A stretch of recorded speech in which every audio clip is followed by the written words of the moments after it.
Siobhan, good morning to you. Good morning, Gerry. Well, not a good morning, apparently. No, and no festive cheer for me, Gerry. What happened to you?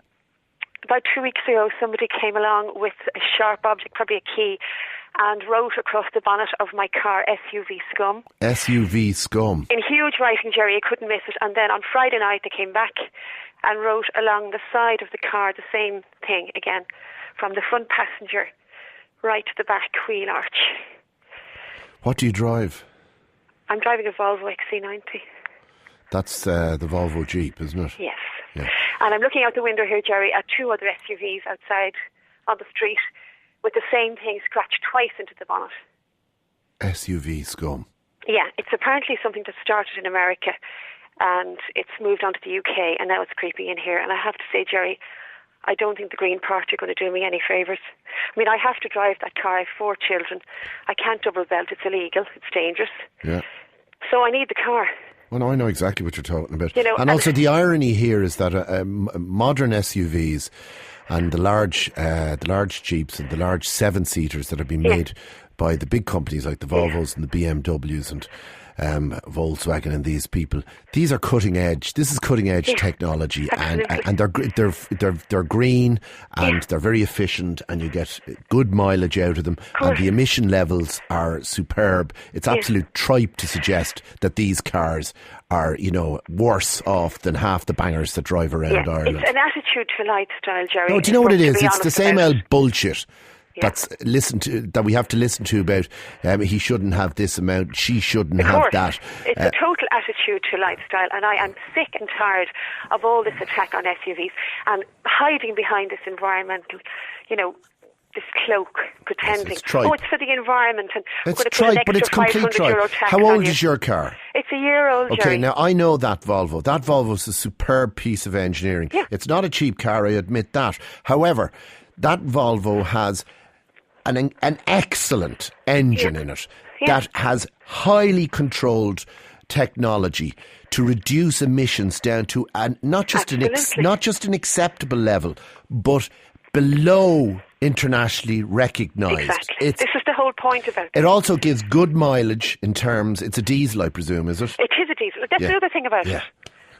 It's completely crazy. I would think that the people, apparently there are a branch of eco-warriors who feel, they've very strong views on the environment. This has nothing to do with the environment.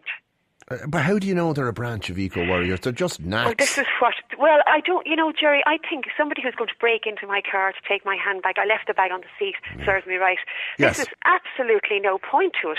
I know people have had keys scratched along their cars, but when there's a message put on the car like that... No, but you know what this is, Siobhan? You know exactly what this is. This is somebody who can't afford what you've got, right? And they're sitting there, simmering, boiling in their bitter boil. I'm glad you said that, Gerry. Sitting there simmering, boiling in their bitter boil, and along comes their golden opportunity. Oh, this isn't environmentally friendly. They don't research it. They don't do their homework. You can bet your bottom dollar they drove up in a banger.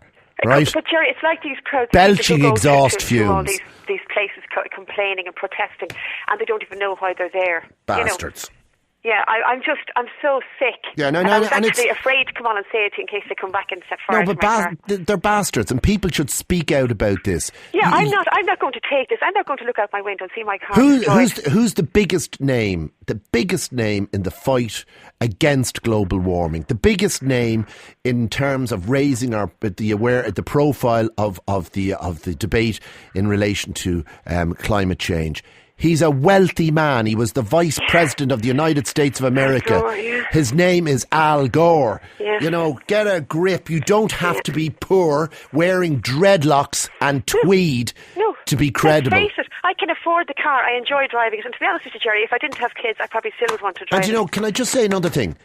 You don't have to cycle a bicycle to be green. I just thought that this morning. I saw a whole family cycle in the high-vis vests. I'm not going to do that. I go to the recycling dump.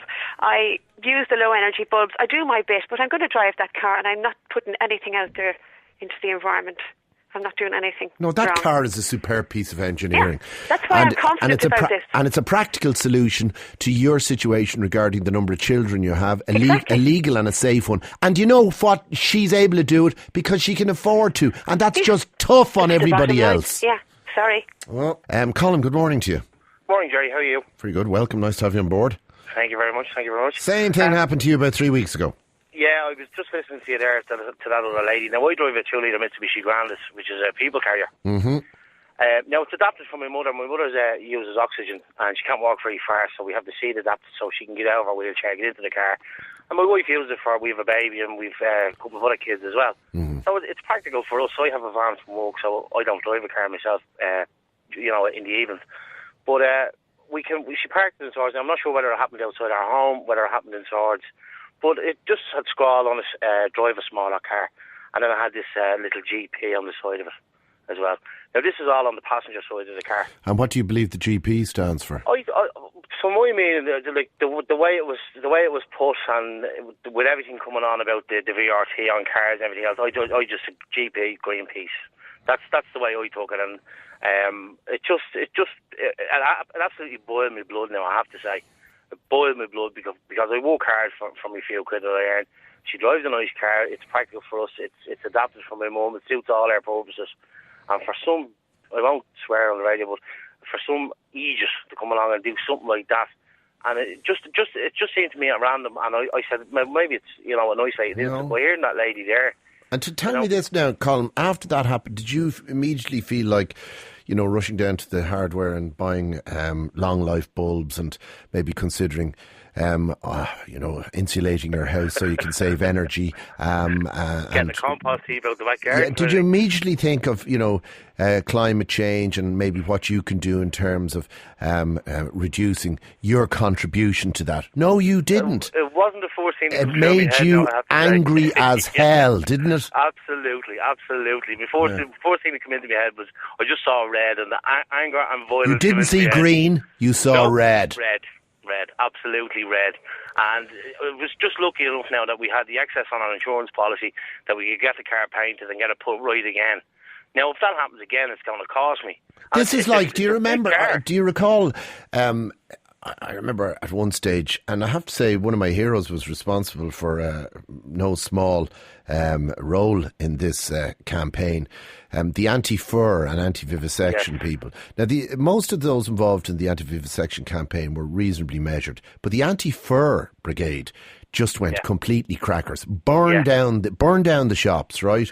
And if there are people in it, so what? So what? It's for their purpose. We don't care. And did that endear the average, normal, reasonable person to the campaign? It did not. No, it did not. And it also meant then that if you were genuinely thinking of, making your voice heard in relation, for instance, to the wearing of fur, you began to sound like a crank because people went, oh yeah, you're one of those people who sets fire to shops. Oh no, I'm not interested in your campaign. It doesn't endear anybody to that cause at all. It just makes people. As you said, it makes people angry, and it doesn't help them at all. Where they could be doing a whole lot more that would help their cause, and doing something like this is just complete stupidity. Just complete idiocy, But you also know what it really is, and you really know that because it's Ireland, you really know it's nothing to do with global warming or climate change, or behaving in a responsible way towards the rest of your community, or trying to contribute in some small way to, keeping down the expansion of the use of fossil fuels or anything like that. You know what it is? It's I can't afford the car you've got. It's begrudgery. So I'm up here now, I've got my little penknife and I'm writing something and I'm pretending I'm from the Green Party. It actually looked like the tip of a screwdriver, a Phillips screwdriver, because where they actually hit it first, it looked like the top of a Phillips screwdriver at the start of it. Now, it went across the two doors, the passenger side door and the rear passenger side door. And I went across the two doors. Did you get it fixed? Black. Yeah, I got it painted now. I have a brother in the mechanics trade. All in total, it cost €1,800 to get the whole. Had to get the whole side painted. You can't just paint the two doors. So the result of that was paint had to be bought, electricity had to be used, and energy was expended to the tune of 1,800. God only knows how many carbon credits could have been required to neutralise that. And what was the point? No friggin' point. The grey matter of the genius that thought of this idea doesn't extend that far. He doesn't think of the follow-on effect of it, No. Just, I can't afford this car. This car is too big. I'll get my message across and drive a smaller car. Okay, thank you for that, Colin. Sorry for your troubles. Let's see if we've anything in Santa's sack for you. Hold on. Thank you. Ding dong, ding dong, ding dong, ding. You sounded very rough yesterday morning after your Led Zeppelin. I tell you, no, there wasn't much rock and roll afterwards. I was telling the story as you heard to Evelyn yesterday. Mm-hmm. Well, they just woken me up. I was having a bit of I was hoping actually that they wouldn't be able to get through to me, but they did. When I came home, the night before last with a bunch of my pals who'd been at who I have to say the best guys in the world, because they brought me with them. They didn't have to, and they did, because I wouldn't have been able to get a ticket only for this one particular friend of mine. There was never a case you were going to miss out on that one, Gerry. No, I did drill my way through the door to get in. But we as we sat on this barge going up the Thames, right? And the woman is, I told this yesterday, the woman is, I presume she was the wife or assistant or, partner of the guy who was actually driving the barge. She said, "Would you gentlemen like a cup of tea?" I said, "Yeah, thanks very much." And out came the 6 cups of tea, and there we were. And I just said, "Lads, this doesn't get any better than this. This sums it up, doesn't it?" Okay, let's see what I've gotten here for you here. All right, Brown Thomas's. Okay. Super. Do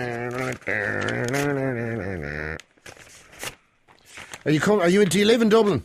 I do. I live in Swords, Gerry. Okay. Do you fancy a weekend in a Dublin hotel, maybe for yourself and herself? Absolutely. All right. First of all, I'm going to give you Patrick Gibault's Bordeaux red wine glasses. Beautiful. Now, these are designed by Patrick himself. He's launched his range of connoisseur wine glasses for Tipperary Crystal at his Michelin star restaurant at the Merrion Hotel in Dublin.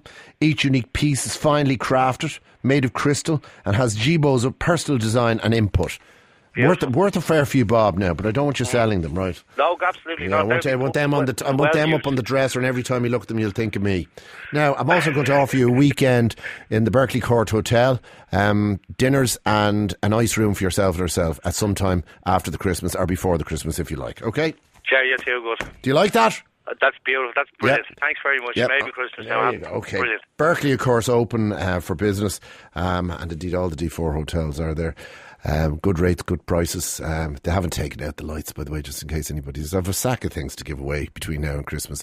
Lots of stuff. You'll be very pleased. Of course, Paul Sheeran and Brent Thomas being our two biggest dimensions, and I think the very attractive Paul Sheeran's jewellery is the one thing that I've had a lot of people trying to, well, I wouldn't say bribe me and maybe into pulling their names out of the hat for Santa's sake, but there's been a lot of, well, I have a great story. I'll ring in. I said, you can't be guaranteed. You'd never know why I'd give something to somebody. It could be just the tone of their voice sometimes. Tony, good morning to you. How's it going, Gerry? Very good. Not too bad. I have that knob thing in my... I'm going to play that again before the end of the programme. It was great. Now, the SUV Scum Campaign. Yeah. My point is, these people that are going around scratching these cars, okay, there might be people that are jealous, but there might be a certain few of them that are into all this global thing and all this. My point I was saying to researcher there is that them cars have to go off to be re-sprayed. Yeah. Into a spray booth. Well, as we heard earlier on, the guy who started off this conversation spent €1,800, and that was a deal with his brother-in-law, I think. So it's a lot of energy, a lot of toxic fumes involved, a lot of... You're dead right. Major. Like, for what that cost to spray that car, they'll probably have to use more fumes, and that car would probably be using the whole year.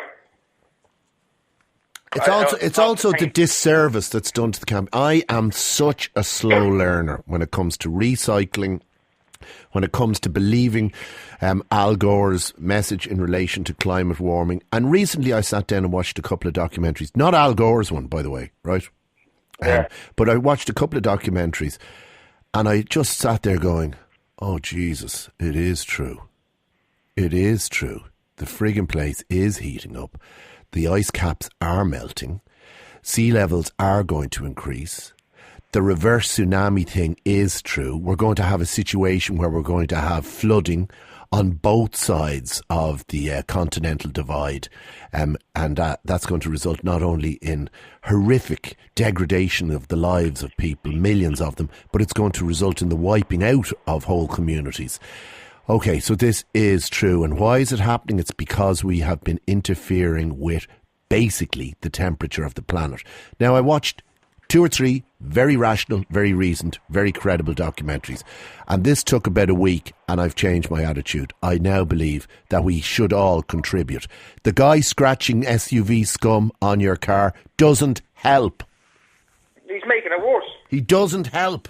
He's actually contradicting himself, because he's the one that say that these people are causing all the emissions and bad emissions in the air and ruining the ozone layer, where the fumes and chemicals off the spray paint that have to respray the car are probably 1,000 times, maybe 20,000 times worse than the emissions coming out of your car. Mm-hmm. So that's what I can't understand. You'd be better off going around scraping the footpaths beside your car, because then you don't have to do that with the footpath. Yeah, but it's also just not the way to do it. No, the way to bring anybody to understanding, for instance, human rights issues, understanding the global warming issue, to understanding any issue, is to gently invite them to the party, right? Most people can't respond to being kicked in the face. They can't, except in a defensive way. And when we become defensive, then we're not listening. That's it. That's it. All right. Tony, can I make things better for you by giving you something out of Santa's sack? That's what we want, I might as well. Fair play. Let's see. We've got do. Is there a missus in your life? There is. I was on to you there about 2 years ago. I was getting married. Yeah. Are you still married? And we had it well, yeah. Just about, yeah. All right. She was on lease with the option to buy long enough. All right, here we go. Paul Sheeran's Jewellers, okay? Pretty nice. Oh, Jesus, she's going to like this. It's worth $595. I wouldn't say this to a woman. I say this to a fella because you'll get it, right? $595, okay? Yeah. It's a stunning 18-carat, 2-tone, 2-loop drop diamond pendant on an 18-carat white gold chain. It will guarantee a certain je ne sais quoi, apparently, to your missus. We should have done this privately off air so that she wouldn't know that. We could have pretended. No, she won't be listening. She won't be listening. Okay. No. What's her name? Sinead. Okay, Sinead. Your hubby has done well for you. He's also told us a good story too. All right, Tony, good luck to you.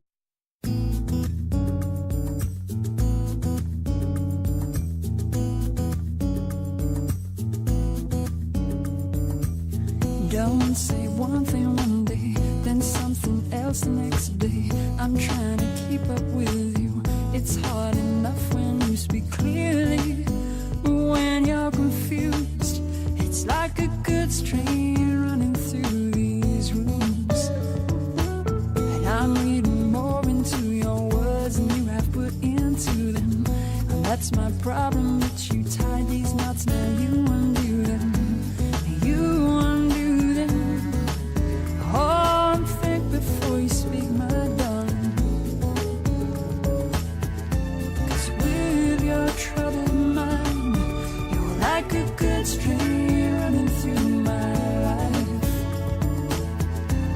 With your troubled mind, you're like a good stream running through my life. Yeah.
good stream running through my life.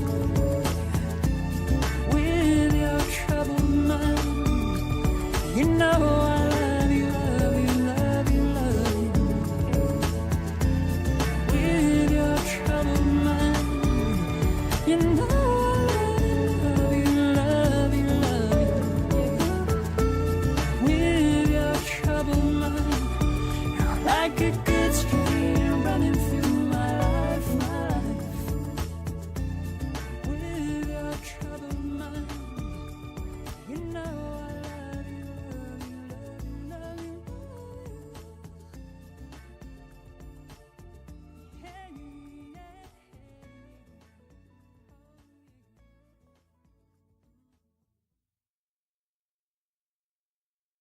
You're stuck in traffic. You don't like your job. Your boss is evil. Your car is falling to pieces.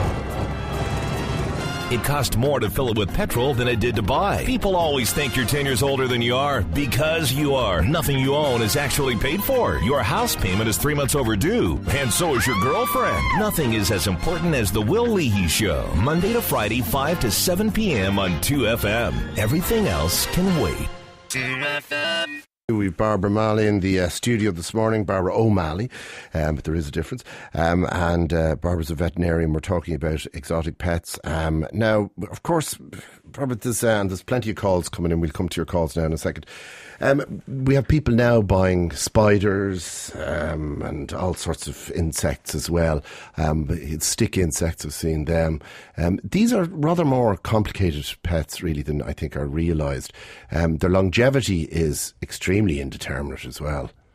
Well, reptiles are very long-lived. I would see terrapins coming into me 25 years, and people say they bought them for their child, like you did, just as a Christmas present 25 years ago, and they're still there with the family. Still going strong, That's not necessarily going to happen with a stick insect, though.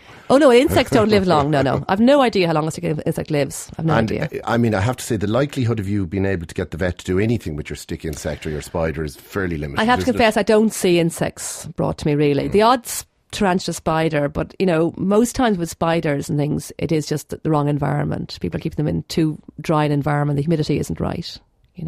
Are they a good pet? I mean, is there a lot of effort involved in the spiders? Yeah, it's just the same as you would have to do for a reptile. You've got to have the heating right and stuff, and the moisture right. I don't personally like them. I will see them if I have to, but I don't seek out spider clients, to be perfectly honest. They don't get Christmas cards from me, my spider clients. Yeah, I was in the Animal Kingdom in Walt Disney World, have a fantastic arachno area, and I was there at feeding time for these tarantulas, I think they were, and they were eating mice. Oh yeah, the bird and eat birds, yeah, birds and mice, yeah. And it was just so ghoulish, but my 12-year-old son absolutely adored it. He loved it. Wouldn't be my cup of tea, really, now. I have to confess. Michael, good morning to you. Good morning, Gerry. Okay, you have a question about corn snakes, because Santa's thinking of bringing... considering bringing a corn snake to my 11-year-old son. Mm-hmm. I'm just wondering, are they like low maintenance or... Well, they're beautiful, that's the first thing, but I don't know anything about them. Barbara? Well, of all the snakes to get as a first-time snake, I would recommend a corn snake's fine to get. They're beautiful animals, and they are pretty docile. They're well-behaved animals. Some snakes can be quite feisty, and these guys, in my experience, tend to be fine, really. But the care is equally complex. You have to get your tank. You've got to get your heating organised. Make sure you buy a thermometer, because the temperature range for a corn snake should be about 25 to 30 degrees, and how can you know that? You have to have a thermometer at each end of the tank and know it reads 25 at one end and 30 degrees at the cool end. So make sure you buy that when you buy your snake, really. Okay. I was looking at one yesterday. He was quite young, and they seem quite docile, as you said. But as they get older, do they get more kind of interactive, or do they sit in the corner and just do nothing till they get fed? Well, I have to say, I don't think snakes are great pets for children, because they don't do as much as, say, a terrapin or a bearded dragon. So personally, I would thought that lizards and terrapins are more exciting for children, really. Yeah. The main thing with most snakes is that they tend to want to hide away. They're kind of secretive animals, really. They tend to want to hide away. They often will burrow under the paper, up in the foliage of the tank, really. So they're not as interactive. The fascination more for people owning snakes is that they're just so exotic. They're really exotic, and they're not, as people think, they're not slimy. They've got this lovely warm skin. They're very tactile. They're very beautiful animals. But you might find that how old is your child? He's 11. 11. He might kind of find it a bit boring after a year or so. That's the problem, you know. Okay. And they do get reasonably big, don't they? I mean, they get about 4 or 5 feet. Yeah, but corn snake wouldn't. I mean, they're perfectly manageable size. I mean, I wouldn't get a python. Pythons get huge, but snakes are fine. And they're quite good at escaping, I think, corn snakes, aren't they? Well, any snake. Snakes are the Houdinis of the animal world. We've got snakes in our hospital. We have to have sandbags on and locks on. They always want to, even when they're sick, they always want to escape. And they're devils for escaping. And I've had so many of my snake clients ring up and say, my snake has gone missing. How on earth do I find it? Where should I look, you know? And they travel to the most amazing places. And they can stay there for months. You can find them 6 months later in the bonnet of your car. One of my clients, her neighbour found it. She was reading the ESB meter one day and opened the little door, and there was a snake curled up there. Happy as Larry. Happy as Larry. So they do escape, so make sure you pet-proof the tank very well. Now, in terms of, I presume you're thinking of how often does it have to be fed and what's the kind of maintenance? I mean, how often do you have to attend to that end of the snake's needs? Once you get it right, snakes actually are an ideal pet if you are working and if you do go out weekends, in a sense, because they need to be fed about once or twice a week. Okay, so they're not going to die if you're gone for a couple of days. In that way, they're not as high maintenance as, say, a cat or a dog. Yeah, they are easier. All right, so the answer is probably yes. It's not a bad idea for Santa, but not as a present. I would have thought not as a present, really. But if it's a fait accompli, not a bad. But I would prefer for kids lizards and terrapins. Just out of curiosity, Michael, has your son asked Santa for this? He has expressed an interest. And has he gone off and done any homework about it? Does he know anything about it? He has, and like your 12-year-old son, he'd rather something that's a bit more gruesome, and the feeding time, as you mentioned, is a big deal. It's quite exciting to watch for him. Yeah. I find it a bit.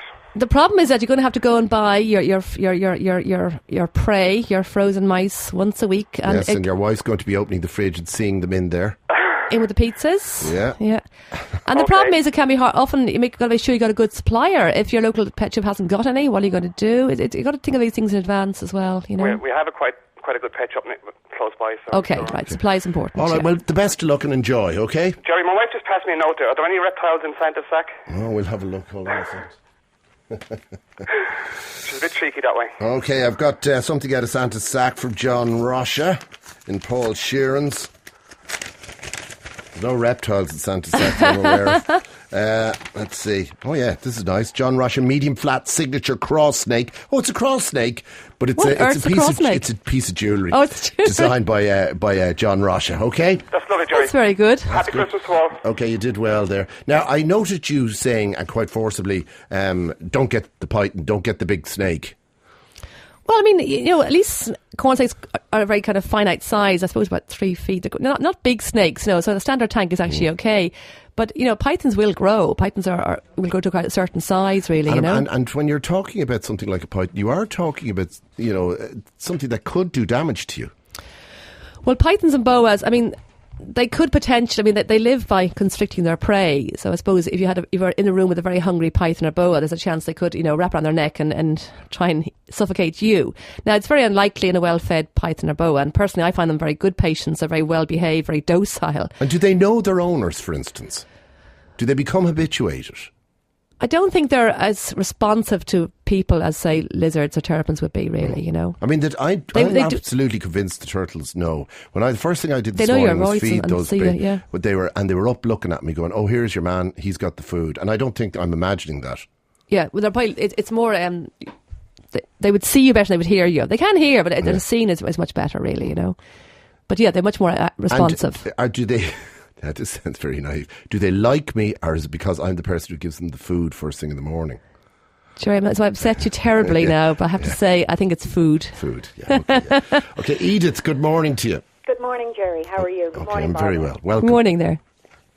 Okay, what's your question, Edith? I'd just like to ask Barbara, my daughter has quite a few reptiles, and she's very interested in them. Good. And I was just wondering, like, when I go to look for books and stuff for her, can you give me a couple of names of good books to buy for her? She has bearded dragons, she has frills lizards, she has water dragons, she has Herman tortoise, she has corn snakes and a ball python. My God. She's got quite a variety there, hasn't she? Yeah. That must take a huge amount of care. How old is she? She's 16. Well, I'm very impressed. She has these now. She started off with a Herman tortoise. Right, okay. In December 2005. Yeah. And we have a cat, and she has fish as well. So she's really, really into these in a very big way. She has them in a shed that's specially sort of insulated and has all the tanks, spends most of her time in there with them. She sounds great because obviously she hasn't outgrown the novelty either. You know, No, started which is young and fantastic. carried on and still has the interest. It's great to hear that. All Yeah. her money goes on pet shops, down to the pet shop. They know her so well in the local pet shop. Yeah, yeah. And she had one bearded dragon there, which was the father of 21 eggs, which 18 survived. And he got an eye infection. Well, that must have been a she, I presume. Well, no. He and she. Daddy and right. Oh, Daddy. Well, he was a daddy. Okay. And he got an eye infection and his eye sort of swelled up a bit, and we took him to the local vet, and they put him, like, we'd only say noticed it on a Thursday evening, and we took him to the vet on the Friday, and the vet gave us a very small dropper with a little drop of antibiotic, but he died the next day, and we can't figure, because it sort of went through one side and up and out the other eye. And she was quite upset about that because it looked as though he took a fit the next morning. She was up at 8 o'clock with him, and he took a fit, and we don't know why. And then I heard a friend of ours had 2 collared lizards who actually died of the same thing. Well, sometimes droopy eyes, that can be just a sign of being animally very, very ill. They'll actually close their eyes when they're very dehydrated or very sick. So it might not just be an eye. Don't always think it's an eye infection. It may just be my lizard is very ill. So in that situation, I'd be giving them fluids. I'd be rehydrating them because often they're actually they're really sick. Actually, you know. Yeah, because she was quite worried about that. You know, but she wants to find out more, does she? She wants to read more about it. Well, the pet shop that she's buying all this stuff from, they should be able to give her appropriate publications. She does have quite a few books, but I was just wondering, like, was there a Bible of reptiles? Of all the reptiles, because she has also got 2 new. These are new ones that she's only recently bought. 2 frilled dragons, which apparently are not fair. There's not quite a lot, and you won't see them very much in the pet shops.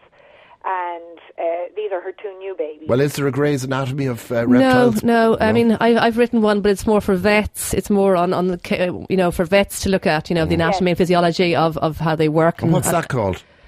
Well, it's a textbook though, but it's called Clinical Anatomy and Physiology of Exotic Pets. So it's more about how they breathe and how they see and hear and all those kind of things, and it's the anatomy. But probably a bit too high powered for a lay person, really. I sound very grandiose there saying that. Just like she has sort of, the regular little books on lizards, and the frilled lizard, of course, wasn't in it. Now, she's gone through the internet and a lot of stuff. I don't know of any in the Irish market. I tend to go onto Amazon myself and just kind of order books into them, because in America, there's every book you can get, basically. You can name it's all out there, really, Yeah.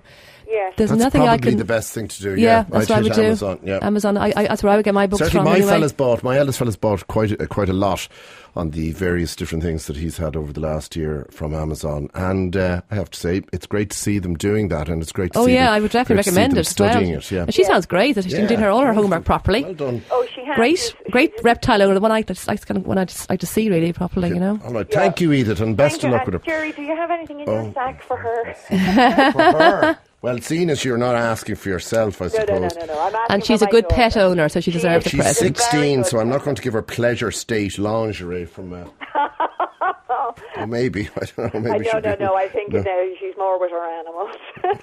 Okay, let's see. What will we give her? I presume she likes to pamper herself as well, though, does she? Yes. Okay, I'll tell you, I've got a load of stuff here for her. Okay. Great stuff. You ready? Barbara's looking happy and saying, "Will I get any of this at the end?" What's in my Santa sack? I'm wondering. Yeah, if you're good. Hold on a second. The first thing is a Laura Mercier chocolate truffle collection, candle, honey bath, body souffle, body wash. Okay. Lovely. Perfect for any food lover. It includes chocolate truffle scented body and bath products this holiday season. Body souffles, candles, honey bath in these delicious new scents that are calorie free. I don't understand what that is, but it sounds extraordinary, seeing as we're dealing with exotica. Now, that's... I'll look at this other piece here for you. A blissed out day. Right. Gorgeous. That's from Mum, I think. That mum knows that. This is a spa at home set, has all the stuff to simulate our signature scrubs, deluxe seriously softening body treatment, and then some more. You get Bliss Lemon and Sage Body Scrub, Bliss Lemon and Sage Body Butter, Bliss Lemon and Sage Body Sap, whatever that is. It's a sudsy shower gel that doubles as a bubble bath. And Bliss Lemon and Sage Soap, a vegetable oil base, hard milled soap. It makes a great gift. That's for you, I suppose. Oh, thank you. And let's see if we've one other thing in here as well. Off to John Rush's, or to Paul Sharons. We'll see what we have here. You can decide whether you want to give her this or keep it yourself, okay? That's it. That'll really tell us whether you're a caring mother or not, won't it? Oh, it's another John Rush piece from Paul Sharons, the jewellers. John Rush's Triple Cross Charm Pendant. Wow. Gorgeous. Yeah, lovely. There's lots of stuff to excite you there. Gorgeous. All right, My you did God. well. That did well. Okay, good She luck. deserves it. She deserves Yeah, it. she does, Thank yeah. you very much. Good Gerry. luck. Thank Can you you imagine? very much, Barbara. Good Yeah, luck. can you imagine what it must be like for them going on holidays? Who looks after all of that? Well, exactly. I don't think take into account when you're getting a pet is what happens when you go away. I mean, it's bad enough the dog or cat. Who's going to mind your plethora of reptiles, you know? Because most people will go, oh my God, a snake, oh God, you know? No, I mean, it won't unless we were just talking about, I have a nephew who's extremely good at looking after stuff. Good morning, Tiernan Diamond. Here's a text of 51552. Jerry, I have a bearded dragon, 2 years old. All of a sudden he has stopped eating. It's been 2 weeks since he ate. What could be wrong and what can I do? Well, first thing you got to do is check that the temperature hasn't changed in the tank. Because remember I said before, they're codependent on their environment. The temperature, if the heat pad's not working for some, check your heat pad's working. They break down very easily, heat pads. If the heat pad or heat lamp isn't working and the tank has got cold, you just stop eating. So it could be as simple as a temperature crisis. First thing you do. And that happens a lot of people go on holidays, the heat pad breaks down and no one's noticed. So check the heating. If he hasn't eaten for 2 weeks, you said? 2 weeks, yeah. 2 weeks. Well, one thing you can do at home, a simple first aid at home you can do is give him a warm water bath. Not a spa bath, it's an ordinary warm water bath. So just get a little cat litter tray or a plastic tub, let him soak for 5 minutes in warm water up to his chin. That encourages drinking behaviour, or to drink the water, and they can absorb some water through their skin as well. It helps avoid dehydration. And that might perk him up a bit. But if it carries on being like that, you have to see a vet, really, because it could be an illness. And what kind of illnesses do they get? I mean, I presume they can get viruses and bacterial infections and all the same things that anything can get. Yeah, they can get a variety of things. Now, this time of year, sometimes beardies go to what's called a kind of winter shutdown slightly. This kind of brumation thing they go slightly as well. So it could be normal. But the problem is you don't know if it's normal or not. So if you don't know, I wouldn't just leave it and ignore the fact, really. The commonest things I would see, they get very prone to getting pneumonias, respiratory infections. Because remember, they live in a tank. Yeah. Now, a tank is obviously perfect microclimate, but you're also incubating bacteria in there. Dish, yeah. Yeah, exactly. It's perfect, yeah. So unless you've got good ventilation in the tank, you're growing bacteria. And reptiles have got primitive lungs, more like think of a snake. A snake has, in the process of elongation, it's only evolved one lung. And the lung is very, very long. And snakes can't cough very well, so they get muck down there. They can't just cough it up like we can. And the lung is often about as long as, a foot or two. Yeah. So they get muck down there, they can cough it up and it stays down there and festers. So I would see a lot of respiratory infections in snakes and well, actually terrapins as well. And I see it in bearded dragons. And can you do anything about that when you're faced with that? Oh God, yeah. If caught in time, antibiotics. Yeah. I mean, I've had tortoises coming in with chronic pneumonia. I've had to drill a hole in their shell and put the antibiotics into the hole in the shell, and they can respond very well if caught in time, Now, here's a text from 51552. Jerry, my milk snake, whatever that is, I've never heard of it, escaped. 6 months later, my friend, 6 months later, called me to tell me that he'd just run over with the lawnmower. I suppose that happens. It happens, I know. That's a problem. I would really stress again, lock up your snakes because they will escape the tiniest little holes, and they always go towards the plumbing of the house, and they'll wiggle to the plumbing. And if you live in an apartment block, they'll end up in the neighbour's apartment. Yeah, and so you'll know from the scream. Barbara, thank you very much indeed. Thank you, Gerry. Good morning. 19 to 92. The Gerry Ryan Show, Monday to Friday, 9 till 12 on 2FM. Manus, good morning to you. Top of the morning, Gerry. Likewise. How are you? Good. How are you? Now, a thing close to your heart and my own. Yeah.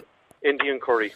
Oh, yeah. Indian curry. Well, now, I'll tell you, every so often you mention it and you mention a restaurant, and I sometimes I'm in the car and I miss what you've said or where you've been. I came across an absolute unbelievable curry. Where? In Navan. And what's the name of the restaurant? Slightly unusual name. Gaylord Tandoori. Ah, no, you're taking the piss. No, I'm not. I knew you'd say something Gaylord Tandoori. Yeah, it's absolutely fabulous. There's a head chef the Batty Boy Bistro. Believe it or not, I was at Navan races. I go racing on a Sunday, and somebody at the race, I said, I'm going to go for a bite to eat after. And he said, there's a fabulous Indian restaurant. Now, there's two in Navan. You want to be careful. But this place, I asked to speak to the chef. He came out to the table last night. The guy's name is Dalip Kumar. Dalip Kumar. Yeah, and I got his own number. I said, wherever you go, if you ever leave this restaurant, I want to know where you are. Manus, what was so fantastic about the curry? First of all, what was it? The flavour. I like jalfrezi, chicken jalfrezi. Jalfrezi is a very hot curry. Well, it's to you, is it? Well, I think it's quite hot, yeah. It's one of the hotter ones. Yeah. Well, I actually asked him, could he make it really hot? Yeah? Because I don't find jalfrezi all that hot, you know. Well, you've obviously been eating hot curries for a long time, then. I have, Gerry, 35 years, maybe. I don't like them too hot because you lose the spice. Yeah, you lose the flavour. If it's all chili, well, then all you're really getting is just that's right. sort of a fire effect. Yeah. No, I don't like that at all, Gerry. But I'll tell you,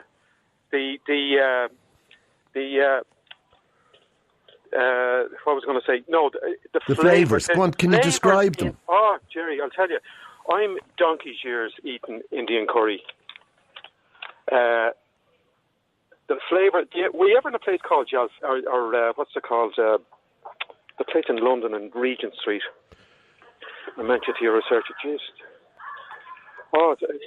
was like an Indian palace. And I have never. It's 30 odd years since I was there. I think it's closed down now.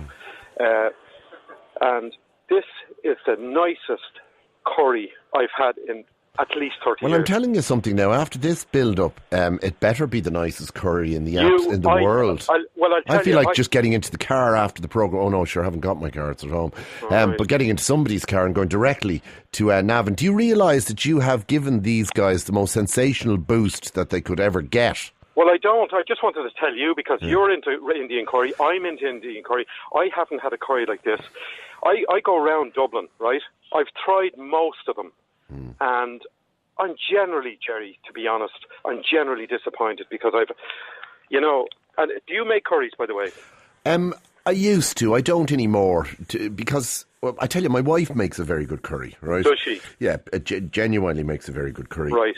Well, I make a fabulous curry myself. All right, but give me your recipe. Go on. No.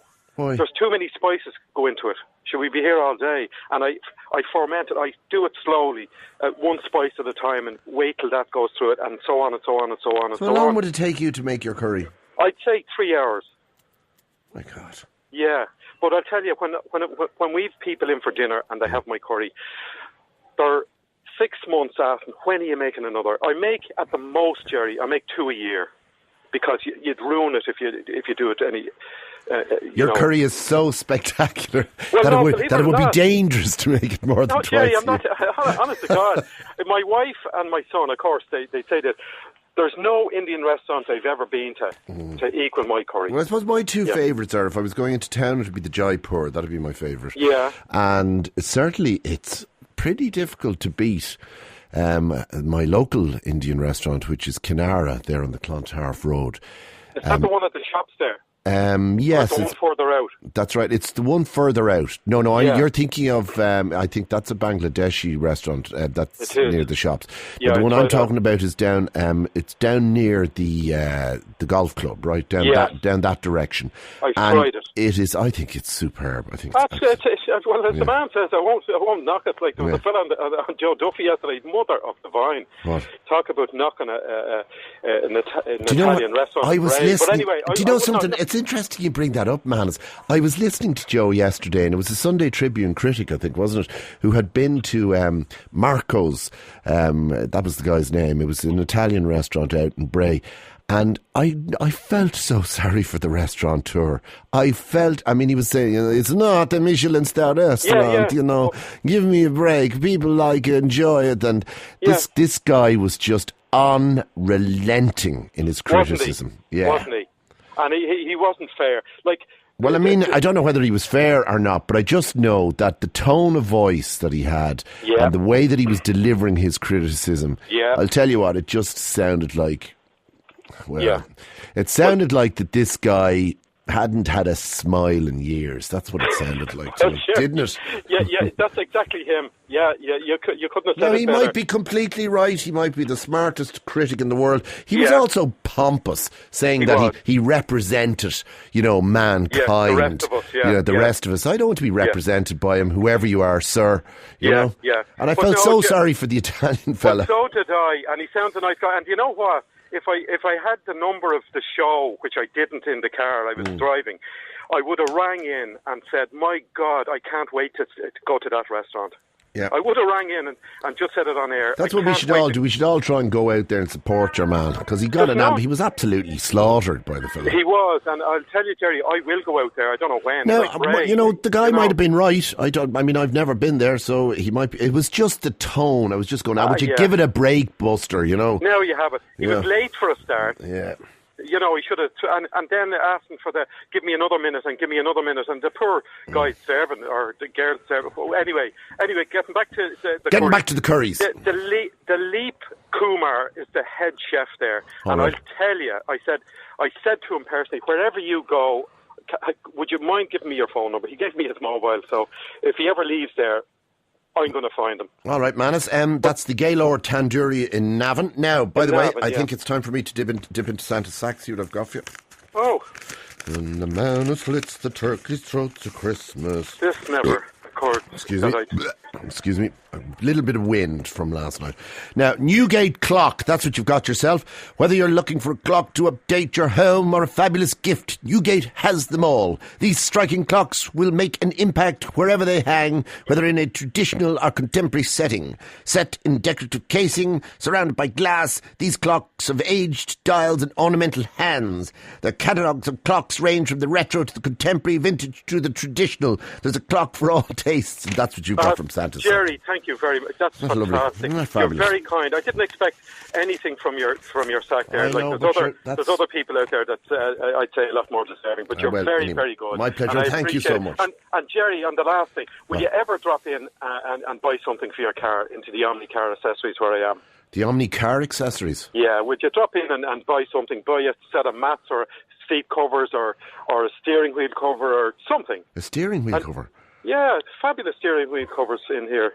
And gift packs and all. Sure, we'll give you something if you come in. All right. You don't have to give me anything. I'll drop in and say hello to you. Good luck. Good luck, Gerry. And listen, go up there, will you? Yeah, Gaylord Tandoori in Navan. That's the place to go, apparently. Or the OMalley Car Accessories shop. I don't think they do curries, mind you. Darren, curries. How you doing, Gerry? Very good. Good morning. Fáilte go dtí an clár. Yeah, exactly. Yeah. Top of the morning to you from Mayo. Yeah, good. You were in England last week. I was, yeah. I went over to watch a football game, but as the football game finishes, follows beer and curry. Absolutely. Who were you watching? I was watching Chelsea, Sunderland. Mm-hmm. And I got a nice present on the way home, Ashley Cole shirt. Oh, lovely, yeah. So he gave me that after the game, so that was a bit of a bonus. Yeah, that was nice. And where did the curry come into it? Probably around about 10:30, Gerry, after a few beers. Oh, yeah. And the curry in question was a Tindaloo. A Tindaloo or a Vindaloo? No, a Tindaloo. It's a specially made up one for people who like eating hot. Tindaloo? I've never heard of that. Tindaloo, it's probably even hotter than the fowl, Gerry. My God. Tindaloo, You're not making this up now. I'm not winding you up. And what was the experience like? Are there words in the English language that are appropriate or useful enough to describe this? Not really, but it probably kicks in straight away, like probably picking a coal out of your fire and popping it into your mouth. Oh my God! But it was probably about 2 hours later when I decided to take a leak. Yeah. In the pub, and was standing there, and all of a sudden, It was red. Your pee was red? Yeah. That doesn't sound good. Which was a bit of a shock. That doesn't sound good. That sounds like, you've got some sort of, infection or disease or STD or something. No, I think it was something to do with the Tindaloo, I think. The Tindaloo. Yeah. And how long did your wee turn red for? It was probably in bed. Next morning, probably about 8 o'clock, it was a lighter shade of red. A lighter shade of red? Yeah. And was the curry itself very red? It was probably the colour of Mars or something like that, yeah. The colour of Mars? But you're a brave man. I'll tell you what, Gerry, it's like I like me spices. Probably you like your spices. And I do, but I have to say the spices like me less as I get older. I think your digestion just probably doesn't work as well as it did maybe when you were in your 20s. And I find now that, I'll try and be as delicate as possible about this, but I think as you get older, a lot more of the chili passes through undigested. And of course, we know what that does to the nether regions. Exactly. Yeah. What about the sauces? You tried any sauces? I've got a sauce at home. It's called the Bomb. The Bomb? Yeah. It's, it goes by Scovilles, doesn't it? Oh, yeah, that's right. The Scoville is the unit of calibration for chilies. And how many Scovilles has it got? Well, they reckon one Scoville is like chewing a peppercorn, isn't it? Yeah. This is 250,000. My God. So that gets put into the curry that the missus makes now and again. And does she put much of it in? Oh, only one drop at a time, Gerry. Probably two little, the size of your fingernails. Yeah. You get them, put 2 drops of that, and that does the business. And the thing explodes, basically, after that. Yeah. But, little tip, by the way, for people who may be finding that the chili is passing through at a higher Scoville rating through their digestion system than it should and coming out the other end and burning the nethers. A little Vaseline earlier on in the evening on your anus is usually a good idea. I find Sudocrem is the cure. Sudocrem. Should I say Sudocrem? Yeah, Sudocrem will be happy with that mention. I'm sure Sudocrem will be delighted to be associated with the protection of your anus. Yeah, fixes all Tindaloos. Here's something out of Santa's sack. Hold on. Is it I was saying that it would be a nice cold loo roll. Oh, this is for a woman. Is that okay? That's fine. My missus will be happy with that. Yeah, lovely. You'll be able to give her a Longcom set. It's the Tresor set, including perfume, body cream and shower gel. That sounds, Gerry. Isn't that lovely, yeah? Another thing, I remember listening to you probably a year ago, 2 years ago. Yeah. I remember you saying to a guy, did everybody come from Luton? That's where I'm originally from, Luton. Yeah, Luton. Luton Airport. That's the only thing we know about Luton is that they've got an airport. Do you remember the song, Luton Airport? Yeah. Who sang that? Can anybody remember who sang that? Luton Airport, no. I know, remember Lorraine Chase, was you wafted here from paradise? No, Luton Airport. Remember the Ken Barry advert? That's right, yeah. They were great ads. I think... don't even bother. Leonard Rossiter. Yeah, Leonard Rossiter and Joan Collins. Yes, they were wonderful doing those ads together. All right, Darren, good luck and a happy Christmas to you. And to you, Gerry. Cheers, Merry mate. Christmas and a happy New Year. Cheers, sound.